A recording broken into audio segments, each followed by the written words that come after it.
Mech/Sisters, your home for horror. And the last time I checked, I am still Jenny. And I believe I'm still Hallie. Today we have a dark and twisted little treat for you from the creative genius that is Clive Barker. We are here to take you to places you could have never dreamed of. Or maybe it's just places of your nightmares. I mean, we are delving into the carnal pleasures, the leather, the hooks, the chains, the needles, and the pins. Thank you, Doug Bradley, for portraying a wonderful character that has endured for the past 35 years. Yes. Today, we're taking a deep dive into the 1987 masterpiece from Clive Barker himself, Hellraiser. So this film was actually originally supposed to be called The Hellbound Heart, because it is based on the novella The Hellbound Heart by Clive Barker. Mind you, this is also Clive Barker's directorial debut, too. Yes. Well, no, he had actually directed a couple of things before. He did Short Rawhead films. Rex before this.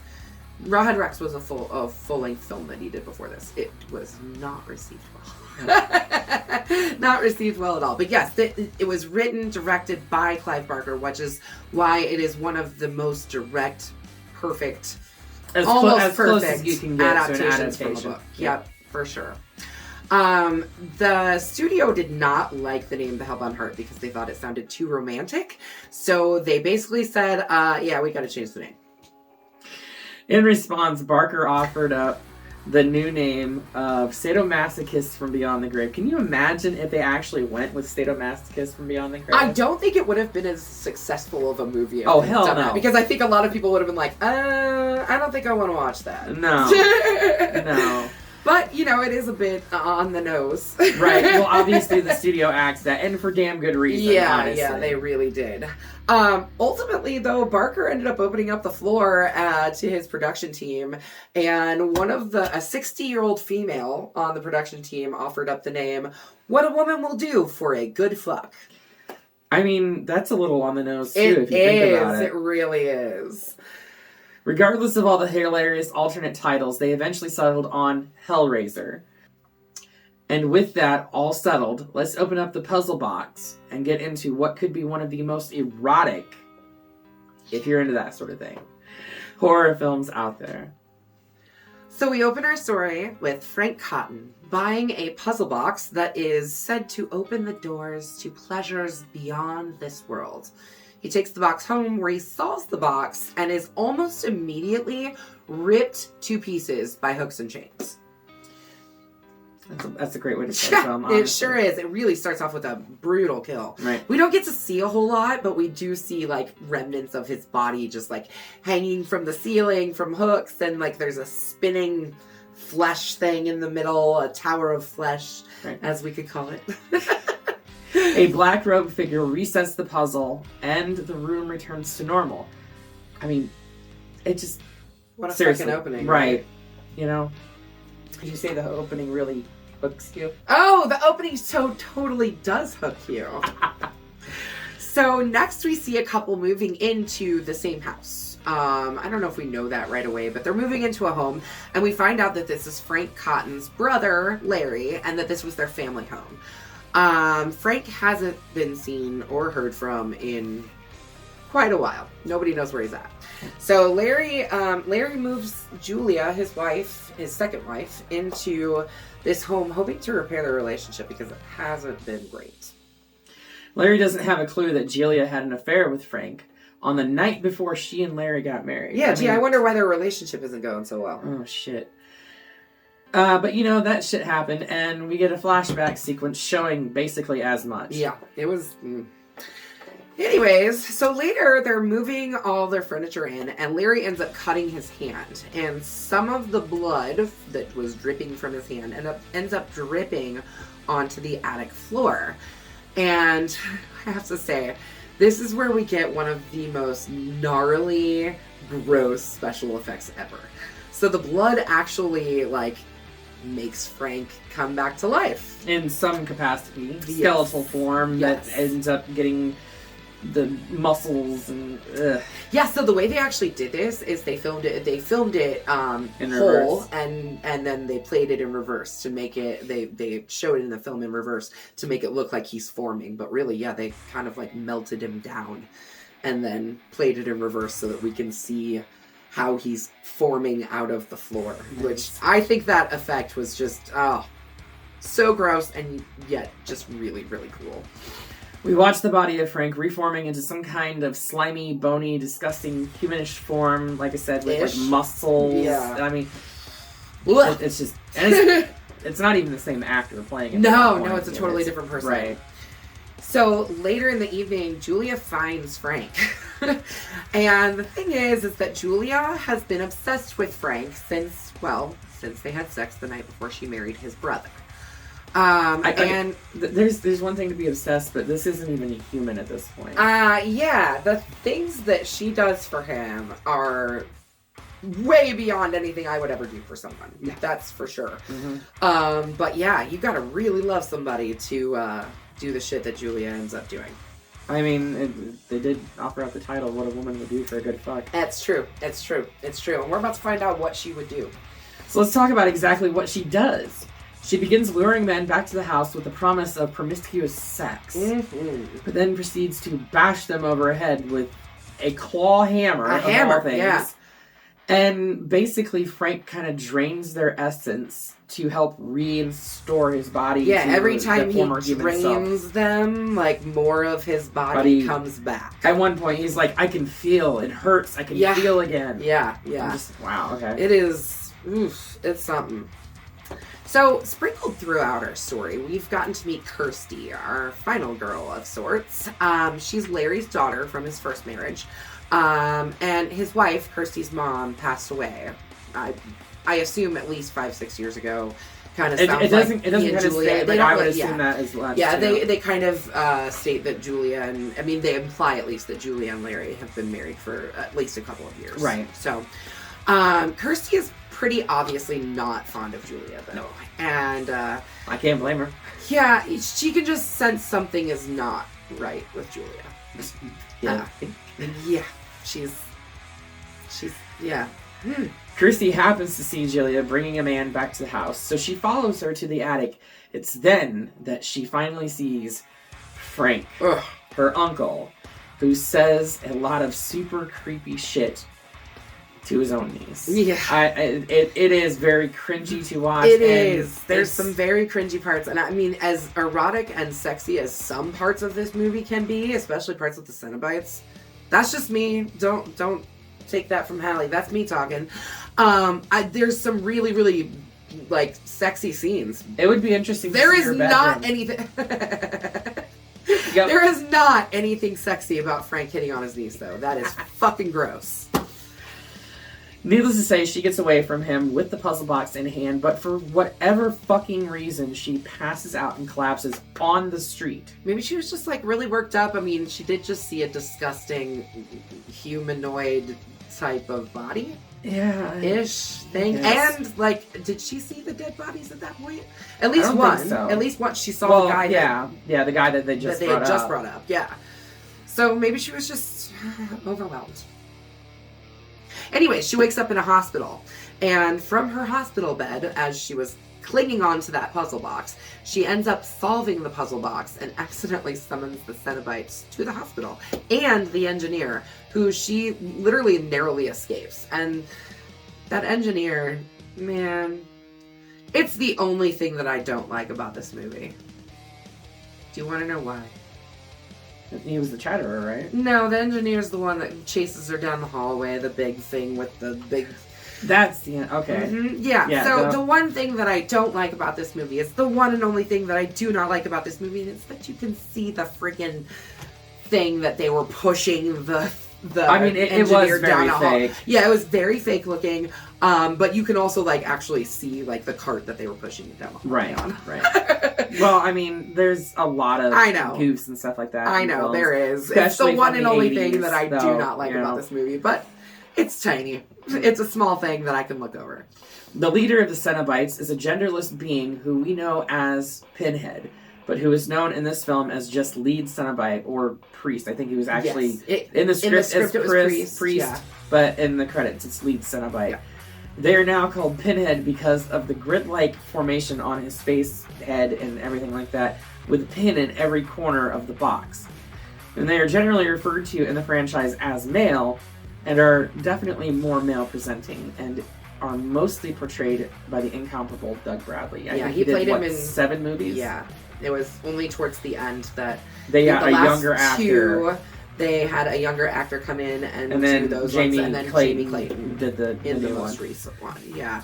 Now, mind you, we are 2/3 into the film before we actually finally really get to see the bad guy. Yeah, like really actually see him. And let me tell you, the reveal of the Cenobites, like, whoo, if that doesn't get your blood boiling, man, they are scary. They are scary creatures. That's all I can say. Last year's foray back into the Hellraiser franchise, we got to see a female presenting Pinhead. And I feel like it came off way more of a genderless vibe than Doug Bradley's did. And I think that's just, a sign of times being different, and also the fact that Jamie Clayton is a trans woman. Yeah. So, and she was she was able to use her own voice, which gave so much depth to the character and really gave it. I really love the new portrayal of Pinhead, and I hope they continue on with it. I would like to see where it goes. I would like to see another foray into that, but I hate the fact that it was a Hulu original. Yeah, I'll agree. I would like to see it in the theater. Mm-hmm. But I like seeing everything in the theater. Right. Well, I mean, we're movie buffs. I mean, what can we say? But anyway, back to the story at hand that we're actually talking about, and this Pinhead explains to Kirsty that the Cenobites are explorers in the further regions of experience, demons to some, angels to others, and that they no longer can tell the difference between the pleasures and the pain. How about that? Kirsty ends up making a deal with the Cenobites. She tells them that Frank has escaped them, and they agree to spare Kirsty if she can take Frank back, get Frank back to the Cenobites. Right. Kirsty goes back to the house to find that Frank has killed her dad and is wearing him like a skin suit. Yeah, pretty much. It's kind of gross. He doesn't fit well. No, well, because Larry was a little bit bigger than Frank. Yeah. He's kind of sliding off a little. He then delivers one of the hands down grossest lines ever to his niece. Come to daddy. So gross. So gross. But shortly after, the Cenobites come calling, looking for the man who flayed all the victims up in the attic. And Kirsty tries to escape, but is caught by Julia and Frank. Frank decides to reveal his true identity. Why, we do not know. Yeah. So he tells them, like, hey, I'm not your dad. Or tells Kirsty, hey, I'm not your dad. I killed your dad, and I'm wearing him like a skin suit. He didn't say it in those words, but no, but I mean, he basically, right, because at this point he looked like her father, but... Yeah, but wasn't her father. No. But he then starts to make more sexual advances towards Kirsty. Again, saying that creepy-ass line, come to daddy. Gross. Get the fuck out of here with that shit. Gross. Since she rejected him, he decides that he will kill her to complete his rejuvenation process. The man has no morals. He's just like, ugh. Well, I mean... Kill anyone. He doesn't care. He just cares about himself. He took pleasure in the pain, though. So... But unfortunately for him, when he goes to stab Kirsty, he inadvertently stabs Julia instead, then drains her with absolutely not a single shred of remorse guilt or anything She about did it. everything for him, and he was just like, right. fuck you. Right, basically. Yeah. He was like, I don't give a shit about you. Right. So then Frank starts chasing after Kirsty to the attic, and then just as he's about to kill her, the Cenobites reappear. Because they heard him confessing to killing Larry, and they know that he is the one that escaped them, and that's the one that he is the one that they're looking for. And now we get to see the hooks and chains, and they really come out of they literally like shoot out of the walls. They hook into him everywhere, all over his body, his face, his hands, his arms, and he gives that classic line. Jesus wept. And gets ripped to shreds. Now that line was not supposed to be Jesus wept. What was it, Hallie? It was supposed to be, fuck you. Yeah, fuck you! But no, Jesus wept. I don't know. I feel like that just makes it a lot more creepy. It definitely adds the demons and angels. Right. I think it brings a lot of the themes back together beautifully. No, it definitely does. It's kind of like the first time you see it and hear it, you're like, well, that doesn't fit. Like, why would he say Jesus wept? Yeah. But you look at the overall arcing story of everything, and it definitely of angels and demons and everything else. Yeah. Kirsty grabs the puzzle box from Julia's dead hands and begins. She's all shriveled up. She begins banishing the Cenobites. It's so nice to see Julia all shriveled up. I just love seeing that bitch shriveled up. I'm happy to see her get her comeuppance. Yeah, right? For sure. But she reverses the process of the lament configuration, because that's what it is. Yes. They don't name it in this, but they don't name it in this, but we know that later from sequels. The house then collapses all around them, and by them we mean Kirsty and her boyfriend who showed up out of like fucking nowhere. Yeah. So the house just like collapses, and does Kirsty throw is it but the burning pyre that she throws that is I don't know if she throws it burning house that she throws the box into? I can't remember. I honestly can't remember if she throws it back into it or if she leaves it in the house and just leaves. she does throw it into a burning pile of some sort. Okay. And from that, the vagrant that has been followed, we haven't really talked about this guy because he's hard to kind of bring in here, but there's this vagrant guy who's been kind of stalking Kirsty through the movie, just kind of randomly pops up. Well, this guy shows up, walks into the flames, takes the box, and turns into a flying skeleton dragon creature type thing. I don't know what it was supposed to be. It's really hard. It's really hard to describe what this thing is. Yeah, honestly. it really is. It really is. But it's a cool effect. I will say that. It looks cool. And the last thing we see is the same merchant at the very start of the film offering the box that he offered to Frank to another person, basically setting up a sequel of sorts, I guess. Yeah. But it's not the sequel we end up getting. No. It's really not. No, it's really not. Yeah. So we've got Hellraiser Hellbound is the second one, right? And it's definitely not the sequel that they set up in the first one, but it is a great sequel nonetheless. Something we'll talk about another time. Personally, I think the first two were the best ones in the series, with the exception of the new one they just made last year. Yeah, absolutely. As far as Clive Barker, he was at least involved in the first 4 films. Like you said earlier, Doug Bradley was, Pinhead for the first 7. The nice thing is actually after the 4th film, they really started going downhill. Well, and they ended up going direct to DVD and direct to home video. They were just things that really, a lot of times, they were movies that they threw the Cenobites into just to, basically put out another Hellraiser property. Right. I do love that in the later franchises we do get some bigger name actors that came out of it. I believe it was Hellworld, Henry Cavill. Superman. Really? Was that one of his first movies? That was one of his first movies. Oh, wow, that's great. Yeah. Yeah, there's a lot of really, really great things about this movie. I feel like it has left a lasting impression on me from a very young age. I saw this movie the first time when I was probably 12 or 13.